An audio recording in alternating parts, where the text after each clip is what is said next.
Hey students, I'm going to give you the fourth lecture regarding the syllogism. And we've already had a couple of other lectures talking about the nature of a syllogism, what it is. Then we started talking about the parts of the syllogism, the figures, the moods. The third video was dealing with the rules, but I left out a rule. And so today we're going to exclusively focus in on rule 2. And rule 2 is that the middle term must be distributed at least once. So if you kind of think about that, the middle term must be distributed at least once. Let me see if I can do this right, because it's always, God, I'm so dyslexic when I'm looking at the camera because everything is in reverse. So have you ever noticed that the syllogisms that we've had so far kind of has the middle term M kind of slanting down toward the other M in this position? And you'll see that the M appears two times. The middle term, we've talked about it, it links the other two terms. Well, sometimes you'll get a syllogism that seems to have it seems to be logical, but it's illogical. And so so let me repeat the topic for today, which is rule two, which is that the middle term must must be distributed at least once. The middle term must be distributed at least once. So you're kind of clear about the middle term, that it's the term that links the other two terms, the S and the P. It's the linking term between the other two terms. But so I think you understand something about what the middle term is, but now this new element of this definition, right? The middle term must be distributed at least once. So the key word here that we're probably wanting to figure out is, what does it mean to be distributed? That's the key. So I'm going to use a really, really old-fashioned way of approaching this topic, which is to have you read with me from the logic reader. Okay, so right now, as you're hearing, put this on pause, open up Canvas, go into the logic PDF file, the logic booklet, and scroll down to page 64. So I'm going to keep talking because you can pause me and stuff. And so anyway, on page 64, I'm going to read it. This is old school, as y'all say, AF. This is old school, but I don't know if there's any other way for me to give you a clear lecture unless I'm referring to something that you can later on go back to and then look at it with my voice narration. So anyway, here it goes. So it says the middle term must be distributed at least once. Here's what it says. Consider this erroneous or invalid syllogism. Every fox is a carnivore. Every wolf is a carnivore. So every wolf is a fox. Now there's obviously a problem here. Now I'm reading on page 65. There's obviously a problem here. Wolves are not foxes, yet the syllogism seems to follow logical form in figure 2. Let me stop right there and tell you that this is a new figure. The other things that you've been seeing has been like in figure 1, where the middle term is kind of slanted like this. You know, it's slanted in this slanting position. But now this middle term here in this one, over here on the right-hand margin, it's stacked. You know, carnivore is the middle term, but it's kind of like pancake on top of each other over in the right-hand margin. Jesus, dyslexic, crazy. It's crazy. Anyway, so you'll notice that the middle term is kind of like in a different position. It's not that slant position anymore. It's kind of stacked on top of each other and over on the right, but that's figure 2. But nevertheless, if you think about it, the middle term, if it's carnivore, then it seems to be joining the other two terms, which is foxes and wolves. But then there's a problem because you're saying wolves are not foxes. There's something wrong here. Okay, so let me keep reading. Yet the syllogism seems to follow logical form in figure 2. The problem results from the fact that the middle term is not distributed at least once. Let me keep reading. Foxes and wolves share carnivorous attribute. By the way, you know what I mean by they share a carnivorous attribute.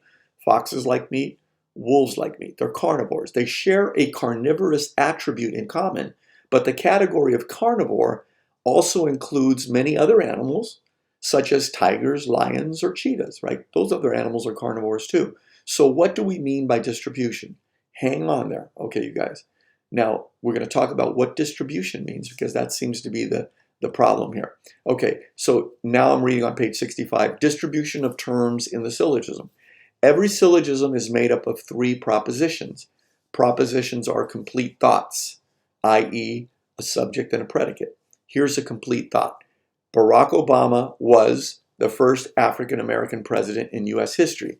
Do you see how this sentence, which is the same thing as a proposition, is a complete thought? It is a complete thought because it has a subject. The subject, Barack Obama, and a predicate, P, was the first African American president in U.S. history. Here's another example of a complete thought or proposition. All street drugs are harmful. It has a subject, street drugs, and it has a predicate, are harmful. Can you hear it? By the way, let me pause myself here from the narration and check in with you to say that a proposition is something obviously that has a subject, God, a subject and a predicate, God. Okay. Okay, for instance, this is not a proposition. Let me give you an example of something that's not a proposition. If I say apples, or if I said, keeping it real, racism, you might think, okay, racism what? To be a proposition has to be racism is bad. Racism is on the rise. Racism is a dirty secret in the United States. You see what I mean? It has to have a subject and a predicate to be a proposition. So each line, I'm reading again, each line of the three lines of the syllogism should express a complete thought, a subject and a predicate. In logic, the subject and the predicate of each line of the syllogism are called terms, S and P. These terms are connected by verb copulas, is not, are, and are not. Okay, this is kind of like what we said in the second video lecture. There are four possible types of propositions, A, E, I, and O, right? Moods, sentences, propositions, premises, they're all basically the same thing. And there's four different combinations, right? There is the A mood. All S is P. That's called universal affirmative. For instance, in the book, it's saying all philosophers are wise. Can you all hear how that's an A mood? All S is P. All philosophers, which is the subject, are wise. That's the predicate. That's an A mood. There's an E mood too. No S is P. Universal negative. No president is honest. I mood. Some S is P. Particular affirmative. Some women are famous. That's particular. And then an O mood, some S is not P, particular, negative. Some bankers are not corrupt. So let's move on. I'm on page going into 66. So what is distribution? Okay, distribution simply tells us whether the subject or the predicate of a proposition, right, the S or the P, presidents are honest, S and P, refers to the whole group or only part of the group. If the reference is to the whole group, then the group is said to be distributed. And I use the word letter there, designated by the letter D. If the reference is only to part of the group or to the class of things, then the group is said to be undistributed. And we'll designate that by a letter U. Again, a term is distributed, D, when it refers to every member of a group of things, and undistributed when it refers to less than all the members of the group. Now, I know how I'm sounding right now, so you're going to have to listen, and you're going to have to read this a couple of times to get it. Once you get it, you'll go, oh, it's kind of complicated, but I can get it. And if you don't worry. This is rule 2. Your life is going to be fine. Your graduation, your life, your career is going to be fine if you don't remember rule 2 of the syllogism, which you took in a class and it never really stuck. You're going to be fine. You're brilliant. You're going to have a great life. I'm doing my job to try to teach you this stuff. Okay, reading again on page 66. Let's look at distribution in each of the 4 moods. Okay, so let's look at A mood. By the way, class, an A mood has a S and a P, right? It has a subject and a predicate. So let's look at the A mood. All S is P. All S is P. That's an A mood. And in page 66, it says, all philosophers are wise. All S is P. Universal affirmative mood. The A proposition or mood tells us that every member of the subject, S, is a member of, but not the whole of, the predicate class. Keep listening. Since reference is made to every member of the subject class, all S, meaning all the philosophers, the subject is said to be distributed. But here's the question. Is reference being made to every member of the predicate class? The answer is no. Philosophers, so by the way, let me pause myself saying, so when I say all philosophers, am I leaving any of them out? Am I referring to all philosophers? Yes. So that S, that subject of a major, of the A mood, the subject of an A mood is distributed because I'm saying all philosophers. I'm not leaving any of them out. So that subject of that mood, all philosophers, is distributed. Distributed means all of the members of the group. But if I say all philosophers are wise, is the predicate wise, is that distributed or undistributed? Now I'm going to go back and read again in the manual. The answer is no. The question was, is wise, as one of the terms there, S and P, is all philosophers is distributed, but all philosophers are wise. Is wise, as a term, is that distributed? Right here it says the answer is no. Philosophers are a wise group of things, but the category of wise things goes beyond just philosophers. It can include politicians, writers, poets, artists, mothers, children, and many, many other things. The predicate of an A mood is thus, that word there should be thus, is thus undistributed because it exceeds the things contained in the subject. So in other words, wise can include the category of philosophers, but let's just say that wise is this big, big circle of things. Well, if you put the group of philosophers in the big category of wise things, well, philosophers are only part of this big group of wise things, which includes teachers, students, all kinds of people are wise. Philosophers is only part of it. So wise is undistributed because it refers to many more things. It doesn't just refer to a small little group of things, which are philosophers. Okay, hear that and maybe it'll sink in as we go through this. Okay, here's another example. Here's another example, page 66. If you say all bullies are mean, you are not saying that only bullies are mean. You are only saying that if a person is a bully, he or she is a member of the class of mean people, mean bullies, which includes, but goes beyond bullies, which includes teachers, coaches, employers, parents. All of those things can be mean too. So the subject of an A mood is distributed, but the predicate of an A mood is undistributed because it can refer to many more things beyond just what the subject is. So let me give you one other example that's not in the book. If I said all eagles are graceful, is the subject of the A mood distributed? Yes, because I'm saying all eagles. But if I say all eagles are graceful, am I only saying eagles are graceful? Or could it also be that within that category of things, besides eagles, there's many other things that are graceful? Ballerinas, a double play, somebody catching a football with one hand going out of bounds and keeping his toes on the sideline, somebody doing a slam dunk or a beautiful no-look pass in basketball, or whatever, beauty pageants or a sunset or a fireworks display. Many, many things are graceful or beautiful. I'm hoping that you're getting that. So graceful in this particular case is much bigger than just eagles. So graceful, the predicate of an A mood, is undistributed because it has more things in it. Okay, that's what we mean by undistributed. Okay, so now let's go to E moods on page 67. E moods, no S is P. For example, no dictator is honest.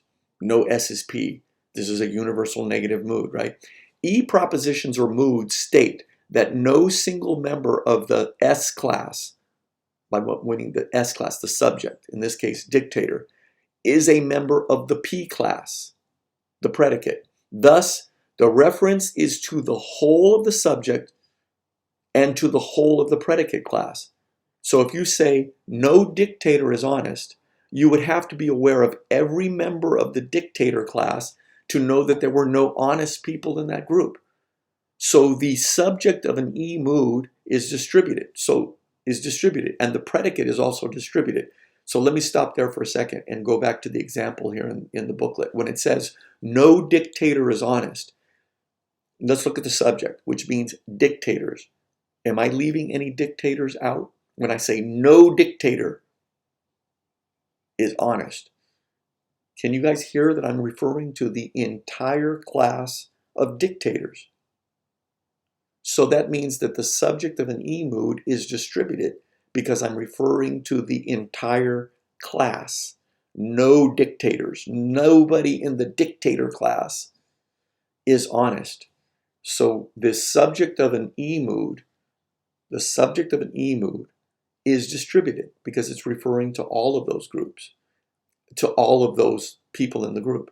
And now if I say, what about the predicate? If I say no dictator is honest, what about the predicate? Well, the predicate honest is also completely referring to an entire group because you're saying none of the dictators belong to the entire group of what is meant by honesty. So honesty is also completely referring to every member of that group. And you're saying none of the dictators belongs to the entire group of honest things or people. So in this case, in an E mood, both terms, the subject and the predicate, are both distributed because they're both referring to an entire group of things. Okay, we're halfway through. Stay in there, and then we're going to come back and look at this. No foxes are, all foxes are carnivores. No wolf, all wolves are carnivores. Every wolf is a fox. That's just so weird. So let's go into I moods. Let's look at distribution in terms of when you're looking at an I mood.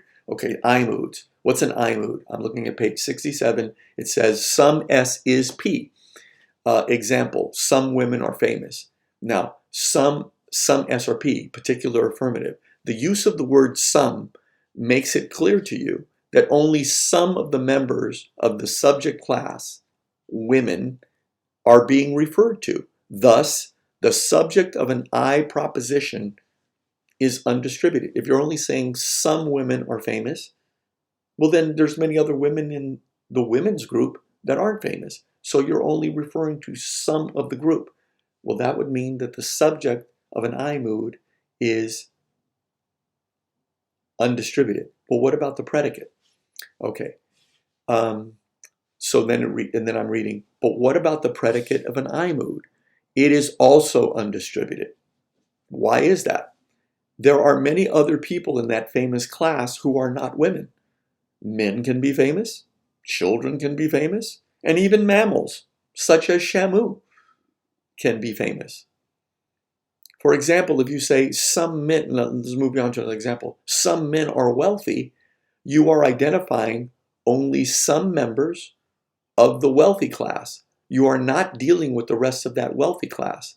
Therefore, in an I proposition, both the subject class, S, and the predicate class, P, are both undistributed. So going back to the example at the top of this little description of I moods, some women are distributed. Obviously, the subject of an I mood is undistributed because when you say some women, well, there's a big group of women that are not being included. So that's undistributed. You're not referring to the entire class. Well, what about when you say the predicate? Some women are famous. When you're saying some women are famous, the predicate famous can also include many, many other members within that group besides just women. So the predicate of an I mood, the predicate of an I mood is also undistributed because it can have many more people in that class of famous than just women. Many other things can be famous. Okay, So that might not be as clear to you, but keep in mind. Keep it in mind. And you know, you kind of have to practice it too. Now an O mood. Some S is not P. The example here is some bankers are not corrupt. Somebody who works at Citigroup or you know, Wells Fargo or Bank of America is not corrupt. Right? Some bankers are not corrupt. Some S is not P. In O propositions, reference is being made to only some of the subject class, right? So if I say some bankers, once again, that is an undistributed term. The subject of an O mood is undistributed because once I say some bankers, well, then you're leaving a lot of other bankers out. So the subject of an O mood is undistributed. Some bankers does not refer to all bankers. Now I'm on page 68. But what about the predicate corrupt? Because what's the sentence? Some bankers are not corrupt. Corrupt as a term is distributed because a few bankers do not belong to the entire class of things which is corrupt.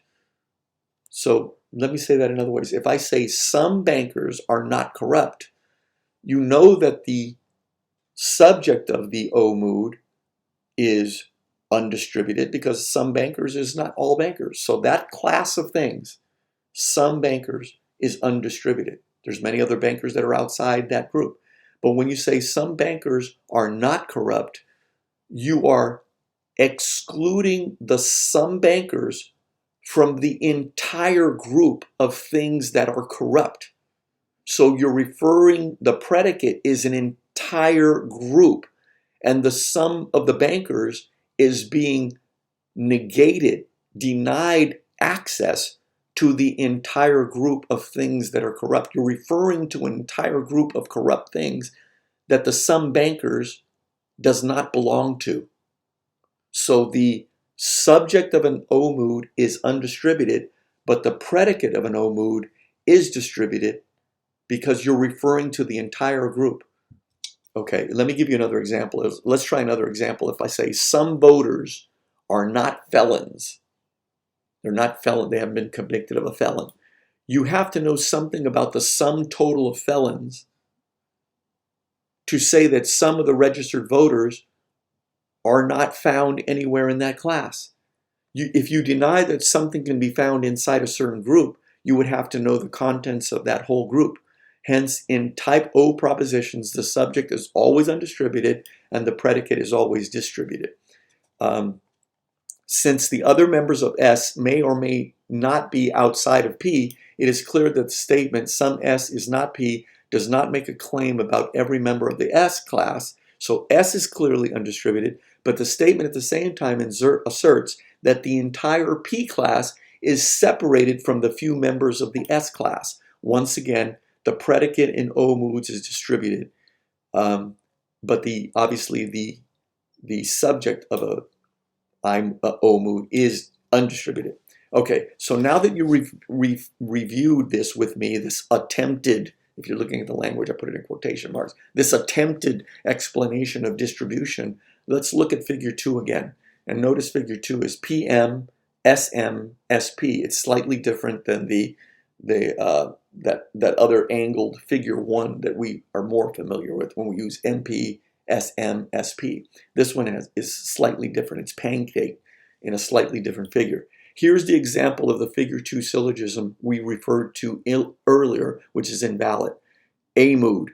Listen to this first statement of the major premise in this figure 2, which is an A mood, right? It says, all foxes are carnivores. Carnivores M is the middle term. Let's go down to the minor premise. All wolves are carnivores. So if you look at carnivores, M is the middle term. And then it says all wolves are foxes. But you're saying, well, yeah, but how can I say a wolf is a fox? It looks like I should be able to conclude those two things. After all, carnivore is linking those two terms together. But there's something in my logical brain that says, well, even though they're linked together, I know a wolf and a fox are two different categories of things. So what's wrong? This logic thing is just really weird. So now I'm on page 69. There's obviously something wrong with this syllogism. We all know that wolves are not foxes, but what is the problem? The problem here is that the middle term, which is carnivores, M, is undistributed because as we learned earlier, the predicate of an A mood is always undistributed. See the chart on the last page, and you will see that the predicate of the A is undistributed. Now right here, class, if you scroll down a little bit as I'm doing, and if you go on to page 70, you'll see that there's a little category box there where it talks about A moods, E moods, I moods, and O moods. And can you see that for each of the, in that little box there, you can see that if you go over to an A mood, if you look at the first column going across, the first row, I guess. Is that a row? Yeah, row. You can see that the distribution of the subject, if you're looking at the A mood, look on the left-hand margin.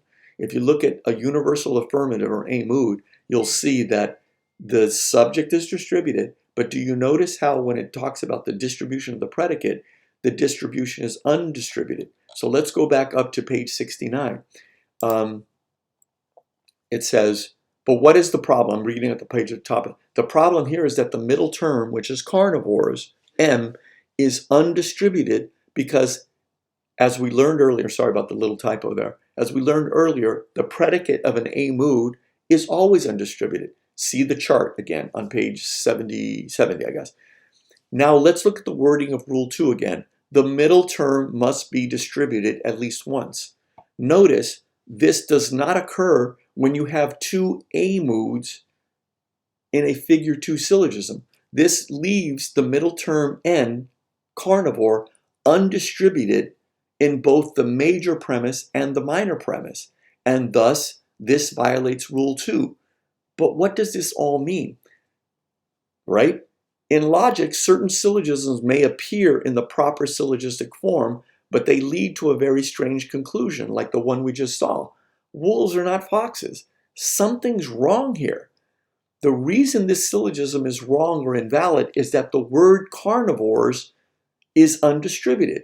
Even though wolves and foxes fit into the larger circle of carnivorous things, they themselves are not identical. So can you guys see that little circle on page 69 where it talks about the big circle of things which are carnivores? And can you guys see that in the big circle of things that are carnivores, it includes foxes, tigers, wolves, sharks, cheetahs, hyenas. There's thousands and thousands of mammals and reptiles which are carnivores, right? So again, even though wolves and foxes fit into the larger circle of carnivorous things, they are not identical. Wolves and foxes may share a carnivorous quality. They eat meat, after all, but does that make them the same thing? No. If you see the graphic below, wolves and foxes share the quality of carnivore, but carnivore applies to many other kinds of animals, such as tigers and sharks and other things. Sharing a quality does not make the two animals the same, right? The same kind of animal. So fox and wolves, just because they share carnivore, doesn't mean that a wolf and a fox are the same thing. And the reason for that is that if you think of the concept carnivore, carnivore includes wolves and foxes, but includes many other things. So this term is undistributed because it refers to many other things. Okay, so when you have a syllogism, that has two A moods in figure 2, if you'll notice, the predicate is going to be the middle term. In this particular case, the predicate is carnivore. But the predicate carnivore, because it's an A mood, is undistributed. It's undistributed in the major premise, and it's undistributed in the minor premise. So you can see that by having two undistributed middle terms, you are violating the rule 2, which says that you have to have a syllogism in which the middle term is distributed at least once. In this particular case, carnivore is undistributed. And so we have a term, carnivore, which includes foxes and wolves, but it also includes many other things. And so this so the term can't be linked together. Carnivore is not establishing an identity between fox and it's sharing something, but there's many other things that have that quality too. So let me, and then of course on page 70 you'll see that that kind of figure. And one of the things that I tell all my students is that, you know, when I was a logic student, I swear I heard this lecture a couple of times. I read it. I never saw a video lecture because I was back in school in the 80s. They didn't have video lectures of anything. There was nothing online. And all I did was I looked at this table and I memorized it. And I basically went DD. In other words, if you kind of think about the table as having A mood, E mood, I mood, O mood, I kind of thought, okay, the first column there is subject, the subject of each of these moods. And I thought DD, UU. And then I went over to the predicate column and I said UD, UD. And then I kind of thought, I got to memorize that for a test because I don't understand distribution. I don't freaking get it. It seems to be a very limited kind of thing that ever comes up. Yeah, when you have when you have a figure two in which you have two A moods, it seems to come up then, but it really doesn't ever come up in any other thing. So what the hell? I just need to memorize something. So I kind of think, So I thought of a little memory device. I kind of thought, okay, DD, UU, UD, UD, and I kind of thought, I gotta remember this. So I thought, doing drugs under underpasses usually does untold damage. I know you're not gonna remember that stuff. This is Orozco brain here. But I thought, doing drugs under underpasses usually does untold damage. And I kind of thought, if I can remember DD, UU, UD, UD, and kind of just think in my head, okay, A mood, I mood, A mood, E mood, I mood, O mood, and if I can see that in my head, then on a test, I should be able to kind of figure this out. Okay, so now I'm reading the last thing on page 70. By the way, the only way a figure 2 syllogism can be valid is if it has an A mood and an E mood in the premises. If you have a figure 2, for a figure 2 ever to be valid, you have to have at least one of the premises, either the major or the minor, has to be an E mood. And let me give you an example here. Listen to it. Can you see this on page 70? It'll say, no bunny. I should put no rabbit. No rabbit is carnivorous. Can you hear that that's an E mood, by the way? Does an E mood have a distributed predicate, by the way? Does an E mood have a distributed predicate? Look at the chart. Yeah, an E mood has a distributed predicate. Ah, okay. So the middle term carnivorous is distributed at least once in this major premise. Now, look at it again. No bunny is carnivorous. So that's an E mood. And if you think of carnivorous, that means that carnivorous would be distributed because the predicate of an E mood is always distributed. And if I say, let's go to the minor premise, all wolves are carnivorous, the middle term carnivorous is not distributed because it's an A mood. Remember, the predicate of an A mood is not distributed, but the predicate of an E mood is distributed. And so you can come to a conclusion saying no wolves are bunnies. So that can be a valid syllogism because if you can kind of go back and think about the middle term there, which is, again, carnivorous, carnivorous is distributed at least one time in an E mood. So now you can say, therefore, no wolves are bunnies. So this is a valid syllogism. It does not violate, I'm reading again on page 70, it does not violate rule 2 because the middle term was distributed at least once in the major premise, which read, no bunny is carnivorous. And so I'm basically going to end there. And even though you can look on page 70 and it kind of gives you some exercises, you'll get an idea. Now, can I just go ahead and just kind of like, let's breathe and let's realize, let's just be upfront that probably, and don't trip, 10 to 15 to 20% of you are going, yeah, that kind of makes logical sense. By the way, I don't really care about it. But as far as a logical kind of thing, yeah, it kind of makes sense to me. And the rest of you are just going, huh? Mr. Olsko, you were talking a lot. You kind of referred me to a document here. I don't know what the hell a distribution is. Guess what? You'll be able to pass this syllogism quiz just by knowing rule 1, rule 3, rule 4, rule 5. If you're always kind of spotty on rule 2, I'm a logic teacher.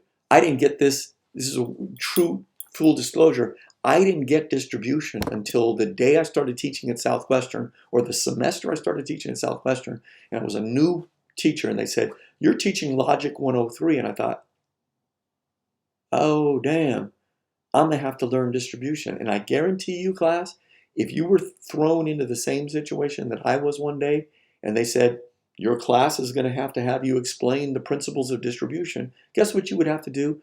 You'd put in hours and hours and hours studying this stuff, because you realize that your class would have to hear you do an explanation of it. And if you were weak, your class would say, "New teacher, he doesn't know what the hell he's doing." So I had to learn this.